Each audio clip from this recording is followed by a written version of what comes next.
Connected Conversations for Creatives, a place where creatives like you can learn, grow, and connect. I'm your host, Jennifer Carr. Every creator knows that inspiration is as vital as the air we breathe. It fuels our projects and breathes life into the pixels of our imaginations. But where does this inspiration even come from? For many, it springs from a vast well of media that surrounds us, films, books, and beyond. These forms not only entertain, but they mold and shape our creative processes and outputs. They challenge us to think differently, to see the world through a kaleidoscope of narratives and voices. And speaking of voices, have you ever wondered about the transformation that occurs when a story leaves the solitude of the writer's mind and becomes a shared voice through the medium of audio? This transition is not merely a change of format, but a rebirth of the narrative itself. Each voice actor contributes a layer of depth, emotion, and personality to the characters, enriching the story in ways that words on a page alone cannot achieve. Which brings us to an interesting point. How do you navigate the dual roles of writing and directing voice actors? It's one thing to pen down your visions, and quite another to bring them to life through the vocal cords of others. The alignment of written intent with performative expression is an art in and of itself. Managing this requires not only a keen ear for detail, but an open heart for collaboration and an unwavering commitment to the story's soul. Today, we're thrilled to have someone who embodies the essence of such multifaceted creativity. Jordan Taper. He is a talented writer renowned for his short stories, chapter stories, and novellas, and has uniquely extended his narrative expertise to directing voice actors for audiobooks based on his writings, and I am so glad that he's able to be here today. And Jordan, this isn't our first conversation, but it is your first time officially appearing on the show, so thank you for being here and welcome. Thank you for having me. Absolutely. I'm really excited. I think this will be a great opportunity to really get to know you a little better than we did last time. So first, let's start with maybe what are some of your first memories related to writing? So I have always loved anything to do with stories, books, and media like TV and movies. When I started college, I took a creative writing course, which was amazing. And near the end of each trimester, we had to kind of write our own short story, and I did. I wrote two during that time, um, and looking back, they were okay. But I think I've definitely got better writing since then. But that was my first time. I was like, oh, this is just really fun. I get to kind of create characters and create ideas. And I graduated from college, and then I did a job that was really my dream job that I've wanted. The reason why I got into college. And then a few years ago, I thought, I have all these ideas for stories, and I haven't written in a while. So I thought maybe I'll just kind of go back and write and kind of flesh these ideas out into stories. And then there's a moment where the first one I wrote in this epic saga that stories that I've written, I thought, I want to. At first, I want to make this into an online animated web series. But then there were two problems with that. First, that would take like 3 years to get the whole series done. It wouldn't be super long. And probably looking back, it'd probably take the whole series would be like an hour or so long. So it'd be like a short movie, but I could probably divide it into like almost 10 episodes, each episode being less than 10 minutes long. That would take 3 years to get all the animated and done. And two, the biggest thing, that would cost a lot of money that I don't have.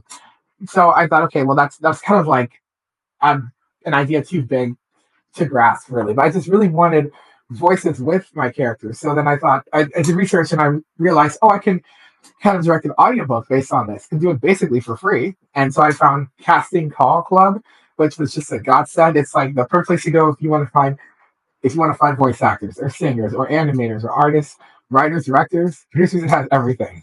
And it gives you everything you need to get any kind of project going, whether professional or independent. And that's when I found voice actors, and I learned the process of auditioning from a director.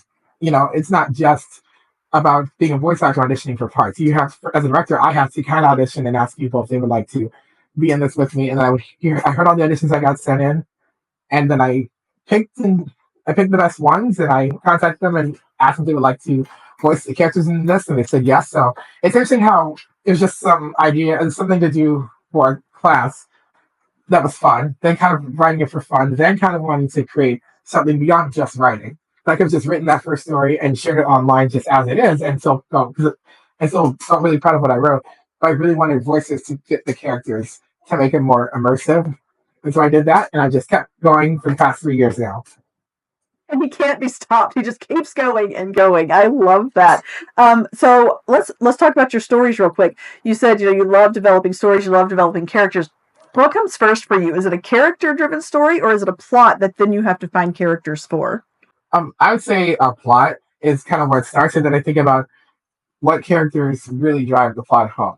Like, who is the main character? What are they looking for as their mission? And then who is the characters that they're fighting against from keeping that happening? Or if it's a character who's trying to save the world, who is the villain who's trying to keep that from happening? And then all these other characters, they can be secondary or very small minor characters that just kind of fill in missing points in the plot to make it a full story. So I would say the plot starts, and then I create big characters, and then secondary, and then smaller, and then minor characters. And some stories have more characters than others, and then some stories I've done the last 2 years have a few minor characters, only have a very small amount of line, just to make the story feel more full and immersive.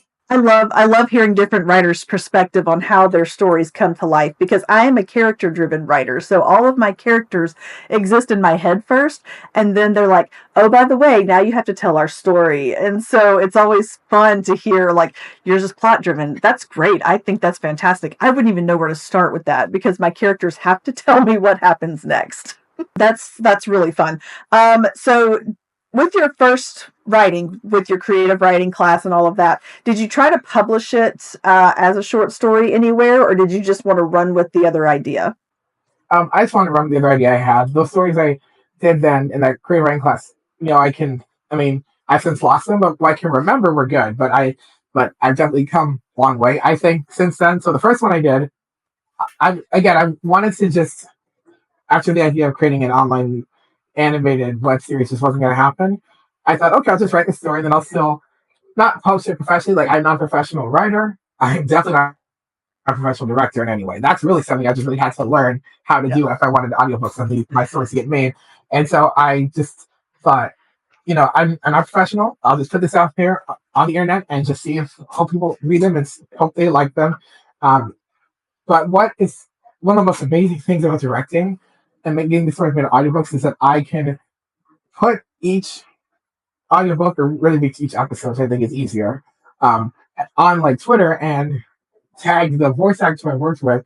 And some are like in real voiceover projects. And I kind of feel, I'm not saying that that happened because of the small little thing they did, this independent project they did, but I still feel like maybe that either help them get a part or just enhance their resume, enhance their experience voice acting. So that's something that I'm really proud of. So it's not, and I feel the last couple of years, I'm kind of shifting the focus away from me.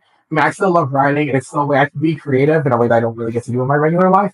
But I don't know, it just feels more satisfying to help someone on their voiceover journey who is some people, and some of them are really going out the road or trying to get a career. Any little thing I can do as a way to say thank you for them doing this with me, something that I'm so passionate about, it's like, then it's worth it. So I'd rather, as a writer and a director, I want to put all the focus on the voice actors for bringing my characters to life. So I'm not I'm not trying to be a professional writer. I just do it for fun. I want them to get the attention. Oh, no, that's perfectly fair. And I love that. I love collaborating with other artists. I didn't think I would like collaboration and collaborative projects like that. I thought that there was too much of a threat to my work, and I didn't want to mix my work with other. And then I realized, I learned over the process of working with other creatives that I'm a better creative and I create better art when I'm working with somebody else who is also passionate about the work. And when it comes together, it's amazing, really, honestly. And so I love that. And I love, having the experience and the knowledge to be able to pull somebody else along and be like, hey, let me show you how this is done. And then let's grow together. And so, but with collaboration and with projects like directing voice actors and that kind of thing, there has to be some challenges somewhere along the way, I would think. Are there any that come to mind that make you go, starting out, this was a huge challenge that you kind of had to figure out how to work through? There's different challenges on each level. First, like when I first just realized I could be a director and this is how it's done, there's a lot of parts about having to find the right voice. Like, I say the only thing more frustrating than not having like it's frustrating to not have enough auditions for your characters because you might feel like, especially if it's like a lead and you want to find that voice. Like for me, I have to find that, especially for a lead character, that one Yeah. voice that really feel like that character. And because instead of just settling for something, they sound pretty good, they really fit the character, but I just can't find the right person. That's really frustrating. I don't mind getting 150 auditions for all my characters. I really don't because it's better to have more than I need than to not have enough.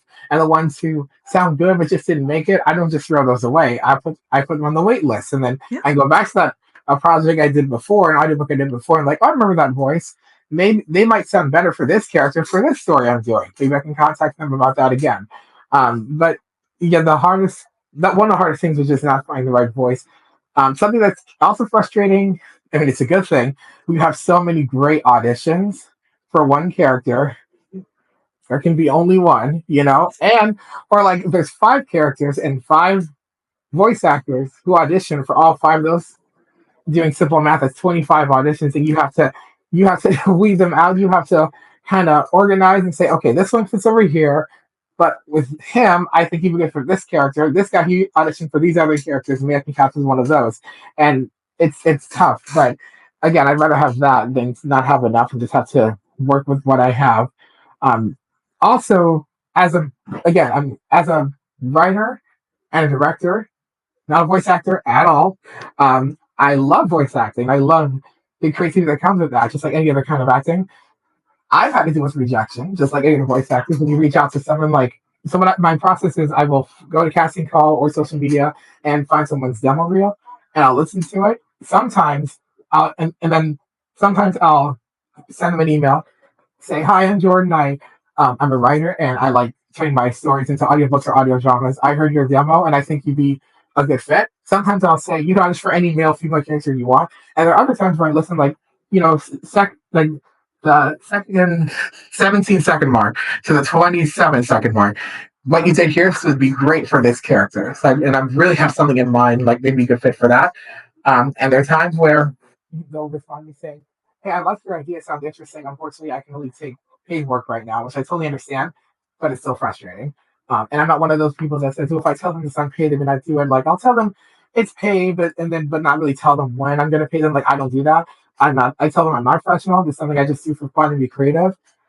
And then I also say, this can look good on your resume. It may not be professional, but it still shows your vocal range, especially with how voiceover for animated things and animation in the last decade has really shifted towards being more realism. There will always be things that are where a character is meant to be animated and funny, have funny voices. But that's voice acting for cartoons animation is so much more than that.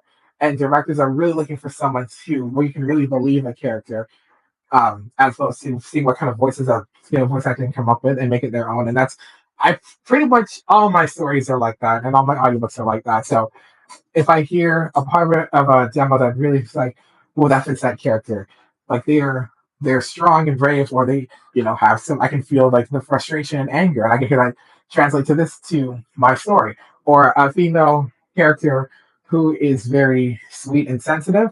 I can hear that in the demo reel and think, oh, I think she'd be a good fit for that. So that's kind of my process, and I have to deal with rejection just like anybody else, but um, I never was like, okay, maybe I still don't go like, what's the point? I'm just like, I feel passionate about this. I want to find the right voices. I want to make this happen, and I keep going. And every time it's worked out. That's fantastic. Has there ever been a time where you had your voice actors in place and everything was going well, and then you realized I may have made a mistake and this voice just doesn't fit in the long run? Like, have you ever come across that? I have come across that halfway through getting all voices together, but I didn't want to recast someone. It's like their voice is great.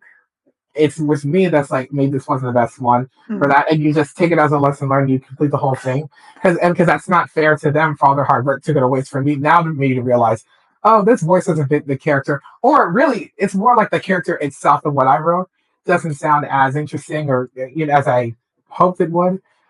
After hearing the voice actor, like now hearing a voice for this character isn't as great as I thought they were. I don't think like, oh, I thought this voice was good before, but it's not. No, it's because the character in the story isn't as compelling or isn't as interesting as I thought going in, and that's happened once with an audiobook that I honestly can't even listen to anymore because of all the poor casting choices I made, not because the voice actors weren't good. The one who was the lead female character was really, really good, and I felt like she was perfect. And I even asked her for some other things, similar characters later on. The story I wrote, and I'm just thinking like, this isn't interesting. This isn't compelling. This doesn't have me on the edge of my seat thinking about if the two main characters are going to be together. And it was just a lesson learned. Good news is every story I've done since then, there isn't much I would change at all. So That's awesome. And I feel that there have been so many times where I've thought, I made this decision and it was an expensive decision. And because I've already paid for it, we're just going to run with it. Like, we're going to make the best we can of whatever situation I have found myself in. And it's never, I don't think it was such a bad decision, and I won't go into specifics because they would know what I was, if they were listening, they would know what I was talking about. But yeah, like, I regretted it, but I'd already said yes. And so we just kind of went with it. And I don't think it was a bad choice completely. It can still be salvaged. But at the same time, I'm like, ooh, I'm going to have to use that all the time to make it worth my while. So I feel that. Talk us through the process completely. Like, we've kind of gotten bits and pieces out of order. So you look out, like, you ask for actors to come to you and audition, or you just go listen to all the demo reels? And I ask because I'm trying to find audiobook narrators. I would love to have somebody else narrate my books and turn them into audiobooks. So what is your process like for getting these voice actors interested? Like, how did you do that? So I would always say the same thing. I would say, "Hi, I'm Jordan. I'm a writer, and I've directed audiobooks, audio dramas based on my stories. I heard your demo. Really liked what I heard. Here's a link to the synopsis of the story on Casting Call. If this looks interesting to you, you can look through the characters. You can audition for as many male, female characters as you want. And again, sometimes I'll say, I think you'd be a really good fit for this character. But again, you can audition for as many as you want. I think you at this point in your demo reel from seconds 20 to 27, I think you'd be a good fit for this character. But of course, I give them complete freedom to audition for as many as they want. So I think for me, there's a few that I've either cast or that I've sent messages to back and forth who are just auditioning, who are like audiobook narrators. Like, and what's interesting is that everybody's experience is different. Has done this for different years, different amounts of time. Some are voice actors for animation. Some have done more commercial industrial things and just started getting into more characters. Some are like YouTubers and create their own content, and that's their way to kind of play with their voice and play with characters their own way. And it's really interesting for me as a director to see hear how everyone sounds. And some people are like brand new. There are people that cast are brand new to voice acting, and I cast them in not big roles, but smaller, and have a few lines here and there. And I didn't know that going in. Like, 'cause I can always go to their profile and casting call, but I just usually don't have the time really until I cast them. Not while I'm looking, because I've listened as a director. I've listened to. I can't. I mean, I even try to count. Yeah. I will say at least 500 downloads, upwards of 1,000 the last few years. But again, I'm sure close to 1,000. But again, it's what I have to do if I want to find the right voices, and I'd rather listen to all those demos and get most responses to an audition than only listen to 100 and get 20 something and go through all the characters and all the auditions. I'm like, I can't find anything, but I guess that's make the best of what I have. It's interesting to hear how everybody's experiences are when it comes to voice acting, because everyone's story is different. And for me, I don't know that until after the fact. I just go on based on demos that I've heard. Some have like animation demos of things that are out. I just go based on that. I gotcha. And I would get so tired. Like, all the voices would start sounding the same to me if I Oh sat yeah, there and yeah, yeah. yes. It's like, I yeah. What's your favorite kind of voice to hear though? Like, is there a voice that is just like, it's so generic that it just fits anything? Have you ever like found one of those voices and you're like, I never leave me. I always want your voice. um I'm sure there are a few. For me, with characters, I've said before that my I'll just say one of the reasons why I love voice acting so much is because I'm completely obsessed with anime. Uh-huh. I always say proud otaku right here, no shame. And I'm, of course, we have to give a lot of credit to the Japanese voice actors, but Oh there's yeah. not enough credit for the English dubbed voice actors who are just incredible. I Yeah. remember being a kid and watching anime and not really thinking about, wow, that voice plays a character. They brought so much to that. Yeah, as a kid you don't think about that. You just think Right. you just like the voices. And sometimes you think about the voices, you just think of the characters. But Mhm. of course you get older and you think, wow, that voice actor sounded really good playing that character. And so for me, and with that, and like all my stories have a huge anime influence. Because of that, I'll be the first to admit, a lot of my stories are a little bit cliche, but I always do it in a way I don't think about, because in some anime people say, "Oh, I've seen this show before," and for me, I'm like, okay, well, that's that show. This is something different, maybe very similar, but it's its own thing. And I feel Mhm. like I'm not saying creating brand new ideas or going against cliches and comic tropes is I'm not saying it's unnecessary, but at the same time, I feel like that doesn't mean if it's something that's familiar, that doesn't mean it's not good. So I'll be the first to say about half my stories in some way have this, and I really don't know where this came from. Have this, I mean, well, for sure it came from anime. The sweet good girl who falls in love with the really tough, angsty bad boy who still has a heart of gold. Some of my favorite stories I've written and audiobooks made came from that. And I when I hear that, strong but also angry and what's the word? Angsty protagonist voice. And I hear that perfect voice. I was like, oh man, he would sound so good as him.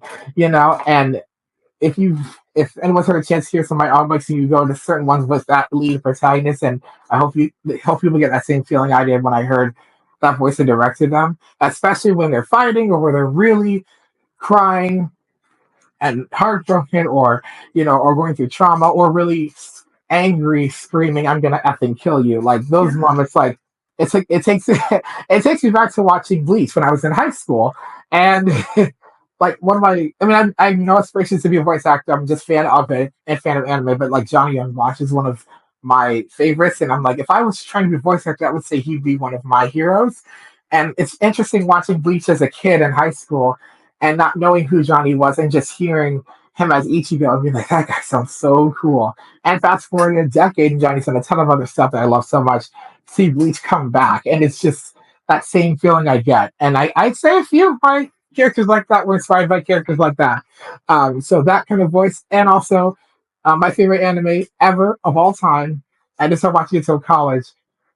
It's Fruits Basket because of hard times that I've had over the years, and I always think about Toru Honda, this sweet angel who lost her dad from an illness when she was like 3 or 4. She lost her mom, who was her best friend, her whole world, when she was 14. She'll always be a little sad about that, but she doesn't think she's just so positive. And the voice acting goddess, I'm sure everyone's heard of from something. Maybe not so much from anime, probably more from video games. Laura Bailey. She was like 19 at the time, and she said even now she's 40, and she and Travis Willingham, the voice actor, are married and have a son. And she always thinks about how Toru always made her want to be a better person, and even to this day, she still feels that way. So, a couple of my stories, I create characters just like Toru, and the very first one I did, Zane the Demon Prince, I created the character Melody just like Toru. She lost her mom, she lives by herself, despite being in high school, and she's just always so happy and positive, and just yeah. And then I find voice actors who fit that perfectly. I'm just like, oh, I think they would be a really good fit for that. So I love that. And first of all, there's nothing wrong with cliche. Cliche sells. It does. I mean, that's why they have 14 varieties of CSI or Law and Order. Like, it sells. You know exactly what's going to happen as soon as you hear the boom boom of Law and Order. Like, you know what's coming, but you sit there and watch it anyway. So cliche is not a bad thing. I mean, I love it. I personally, I was actually having this conversation with somebody earlier today. I said, when I go on Goodreads to find out if I would be interested in reading a book, if there is somebody who has rated a book low or even really high, but they're like tap for spoilers, I'm going to read the spoilers because I don't want to go in with anxiety. I want to know what it. So I'm going to read the spoilers. Like, there's just no question about it. So, and that's okay. If I know what's going to happen, so I'm happy with that. So cliche, not a bad thing. I also think that you are so right that a voice in anything, if I'm listening to the radio for music, if I'm listening to an animation, if I'm listening to something and the voice doesn't quite fit, that can make or break something. But if it is the perfect voice and you just you're like, oh, like tickles your ears a little bit, and you're just like, yes, I want to continue listening. I mean, having the right voice in the right place at the right time is required. Yeah. Okay. So tell us, Jordan, what projects do you have coming up that you want to share with us? What's next on your list, or maybe just a bucket list item? Like what do you have coming up? So there's this story that I wrote. It's called Runaway Samurai, and it's so exciting. It's about the samurai named Ryusuke who lived in Imperial Japan, and he was kind of seen as somebody who always protected his village from bandits and renegade samurai. But the strongest, most intimidating samurai of the period, named Ishigami, has come to take over the village, and that's the first time people see Ryusuke really scared. And he tries to run away and escape, and then a friend of his family was actually killed by Ishigami in like a war years prior. A friend of his family and his parents practices magic, and he creates a portal to take Ryusuke to another time period. There's no idea where it's going to go. It just takes you to a random place in time, and he falls in modern day, like it's like almost like a slice of life kind of setting of like modern day Japan and anime. And there's this sweet girl who is 18. She just started college. Her name is Lily, and she finds him, and she doesn't really understand who he is. Like he literally fell out of the sky from the portal in the sky to the ground, and it's interesting because it has more comedy elements than my other stories. Because I would say with my other stories, one disclaimer is get the box of tissues because you're going to need them. Mm-hmm. Like there are times where I listen back to when an audiobook is done and I'm like almost crying because it's just because and even more than because when I'm writing the script, I sometimes will get a little I'll feel something, but not like when I hear voices Yeah. to the characters. And so this one is it has comedy elements, but comedy is not one of its main genres. It still has elements of romance and drama, and there's action, especially at the very end. There's this really epic final battle, and I'm so excited. And episode 5 is up, so halfway through is out on Twitter, and episode 6 will hopefully be out within the next week, and hopefully before the end of June, the whole audiobook will be done, and I'm really excited. And actually, the process has been very long and tedious, like a few other audiobooks I've directed have gotten made. So much so that I am close to being done with a whole new one while waiting for that to get done. And it's not official because I have to write the whole script yet. I have to finish it, but it's more of magic fantasy than what I usually do. Runaway Samurai has a little bit of elements of that too, going from Imperial Japan to modern day Japan, because most of my stories are pretty realistic, and but occasionally they'll have some elements of like or more like urban fantasy and some other ones, and then ones I did called the Elemental Wizards, which had a modern setting at times, but also had settings in like a magical world from the magic dimension. So it's kind of my ideas kind of go from one genre to the next, but the main thing is being like young adult, probably like I'd say high school level. But things like the Elemental Wizards and the C1 June, which also is like magic fantasy, is could be like almost like middle school age too. So it's exciting. I thought this summer is going to be really great. Once Runaway Samurai's done, then I'll get right into finishing this one I'm doing and start casting for that one. Fantastic. How long does it take? I should have asked this sooner. How long does it take to get just because you do it's episodic, right? You do it in episodes or whatever. So, like, how long does it take to record and edit one episode? Well, with me, I find someone who's an audio engineer and I, cast them just like casting voice actors, and I create a server on Discord where everybody gets together and I kind of lay out how things are going to go. And once all of the characters and music are in for one episode, the audio engineer will put that together using Audacity or something. And the only thing they would need to add is just like sound effects. Okay. And then hopefully that won't take too long, a week or two, but things come up and other people have things going on. And that's why this one, Runaway Samurai, took longer had than I thought it would. And there are times where this one I did called Fight On took like 6 months, which kind of seems like a long time, but one they did before took like three. And I just really wasn't sure if it was ever going to get made and finished, which was hard because that's might be my like magnum opus because for one thing, it was so immersive. There was music and sound effects and and smaller characters, and it was a big thing, and I put my whole heart and soul into that. I just didn't know if it was going to be finished. I went through like 4 audio engineers during that time, and some thought it was too much, and they got sick, or they got sick and never heard back from them again, and I had to find somebody else. And but it got made right before Christmas too of last year. And I'm glad I didn't. It's interesting. It's called Fight On. I'm glad I didn't give up on it because I was like, no, this is gonna get made because, and I hope people hear it and they understand why because the voice acting performances of that were unbelievable. And I wasn't going to give up on it. So I'm not giving up on Runaway Samurai because if anything, again, it has its funny moments, and it's not funny comedy like silly, wacky because that's not my Yeah. thing. I'm a fan of that too. It's just not what I do when I write, but I really Right. wanted something those moments to balance lighthearted moments with moments that I might be more known for, like really dramatic and emotional, as well as cool action too. And action scenes, no matter how you look at them, they could be like with magic powers, samurai fighting each other. Street fighting is really hard to write for me, but I always find a way to make it work. But it's worse than when you listen to the audiobook. Like you may not, I think you may not see anything. It's all audio, but with my stories that are so immersive, you can really imagine what the characters look like. Um, you can imagine everything sounds like as their sounds are there.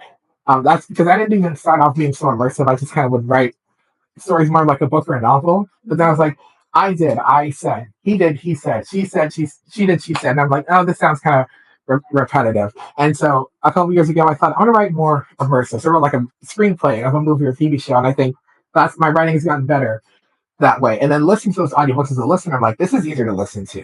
It's more immediate. It's not like someone's reading the story to you. It's like you're reading it to yourself or watching it as it's happening.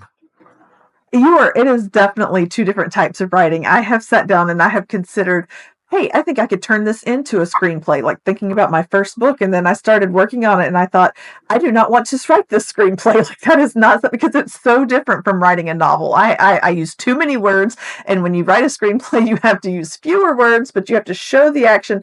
It was not for me. So kudos to you for figuring out that that was the style of writing that works for you because it makes all the difference. And I can imagine that having a script type to read from when you are doing audio, I mean, you're more in it, right? You're not, like you said, you're not just hearing the story, you're part of the story. Yeah, the music helps too, and I have Mhm. like different because one scene can have really quiet piano music, and one scene can have really loud driving hard rock music, depending on the scene. That's something you have to think of in your head if you're just reading it like a book. And then also, I think it's easy for voice actors to not, especially if they're like one of the leads, to not again tell that story, have those extra lines.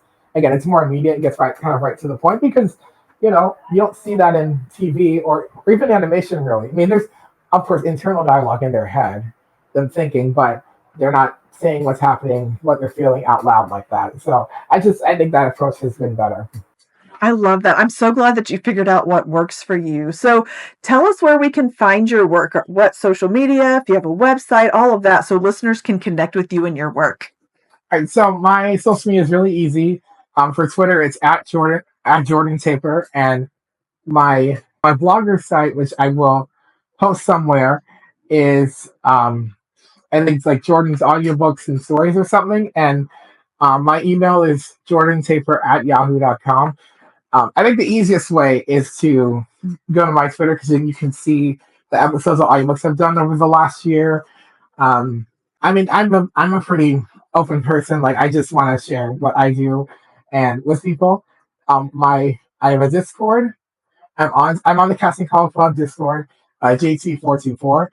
That's probably the most common Discord for the kind of thing I do that people can find me. And yeah, so I'm not on social media a lot. Like me personally, I'm sometimes scrolling through Twitter and Instagram to see what everyone else is doing. What's interesting though also is I've followed some voice actors who I've worked with on Twitter just to see what they're doing. And I mentioned that some I've worked with who are amazing. I found out that they're in like this one who was in Fight On as a secondary character who is so talented. He's like a natural. That's because he's a professional voice actor for Crunchyroll. And I've heard him in some of my favorite shows, and I was like, oh, I didn't know you were in that show. I love that show. Like again, some are brand new voice acting, some are professionals who still find the time to do something that's unpaid. I guess if the character's not too big and it doesn't take too much out of their time and schedule. But yeah, so I would say Twitter, Discord.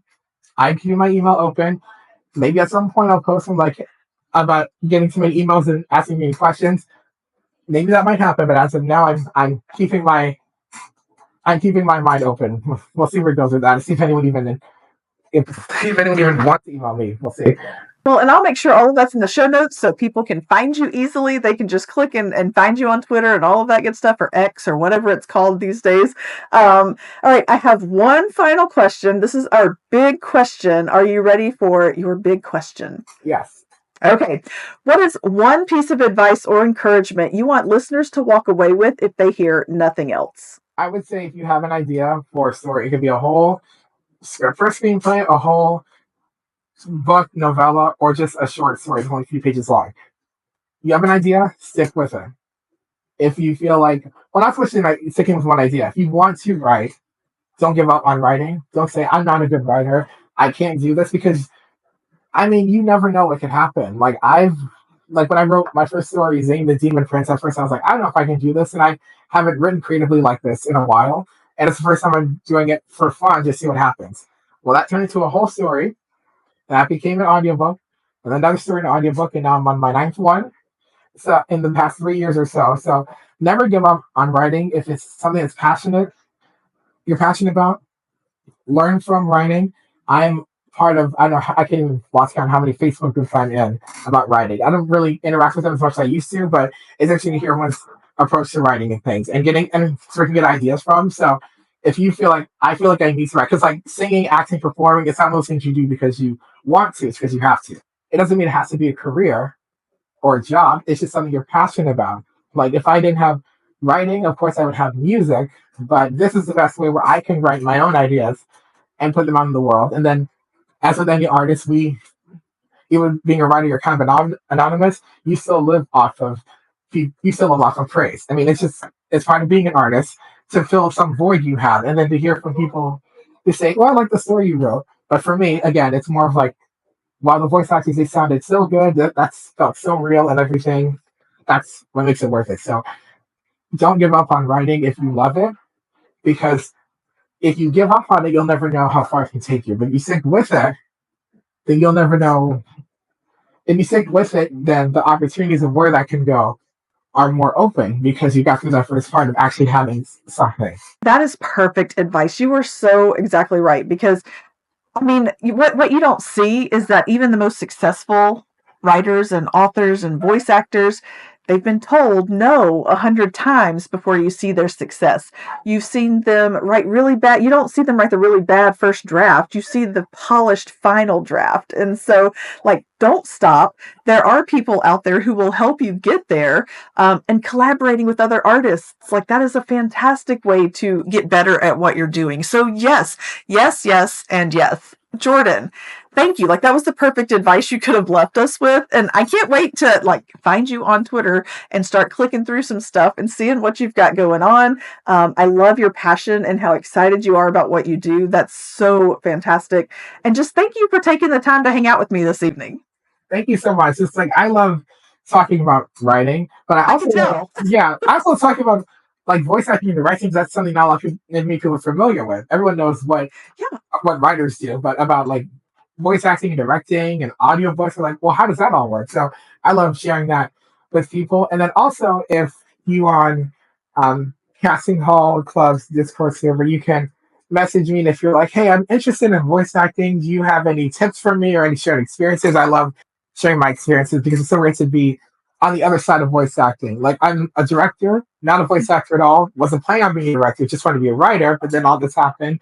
But I still know a lot about voice acting from just being a huge fan of voice acting for anime, be part of that, the anime industry, and all that has changed and everything that's been going on for the past decade, and how I've taken that as inspiration for my writing, which leads to my directing. So I love sharing my experiences that way because even people who are getting into voice acting that way probably still don't know what it's like for directors, or what directors thinking. So I like sharing that too.